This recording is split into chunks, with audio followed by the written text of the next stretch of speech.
எல்லாருக்கும் வணக்கம். பாருங்க பார்த்துக்கிட்டே இருந்தது உங்கள் ப்ராக்ரஸி ஹோம் மேக் சேனல். நார்மலாக சமைக்கிறனாலே அவ்வளோ யோசிப்போம். ஐயோ என்ன சமையல் செய்கிறது, ஃப்ரிட்ஜில் என்ன காய்கறி இருக்குன்னு அப்படின்னு ரொம்ப யோசிப்போம்.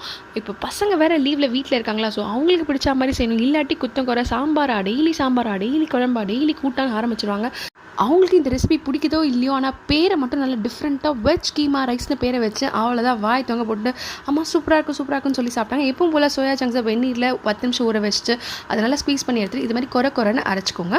நெக்ஸ்ட்டு கடாயில் கொஞ்சமாக எண்ணெய் ஊற்றிட்டு கொஞ்சமாக கடுகு, கொஞ்சமாக சோம்பு, கொஞ்சமாக கருவேப்பிலை, அதுக்கப்புறமா கொஞ்சம் பச்சை மிளகா, ஒரு 4-5 பல்லு பூண்டு, வெங்காயம் நீட்டாக கட் பண்ணி வச்சுருக்கேன்.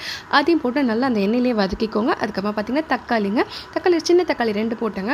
ஸோ இது நல்லா வந்து சால்ட் போட்டு நல்லா சாஃப்டாக அளவுக்கு நல்லா வதக்கிக்கோங்க.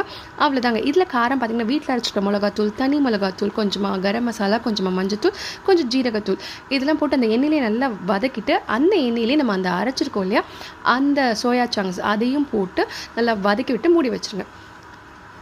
கொஞ்ச நேரத்தில் சூப்பராக அது நல்லா ஏற்கனவே வெந்நீரில் வெந்திருக்கும். ஸோ ஒரு 5 மினிட்ஸ் அது வந்து நல்லா அந்த எண்ணெயில் வதக்கினா போதும். அவ்வளோதான், அங்கே ரெடி ஆகிடுச்சு. இதில் நீங்கள் ஆற வச்ச சாத்தை போட்டு கலர்னிங்கன்னா வா சூப்பராக இருந்ததுங்க. இன்றைக்கி நான் நிஜமாக சொல்ல வேணாம், இன்றைக்கி இந்த மாதம் வேறு புரட்டாசி மாதம், யாரால் நான்வெஜ் சாப்பிட முடியாதவங்க கண்டிப்பாக இதை வந்து ட்ரை பண்ணுங்கள். வெஜ் கீமா ரைஸ் சூப்பராக இருந்தது. எப்பவும் சாம்பார் ரசம் வைக்காமல் இது மாதிரி ஒரு நாள் ட்ரை பண்ணி பாருங்கள்.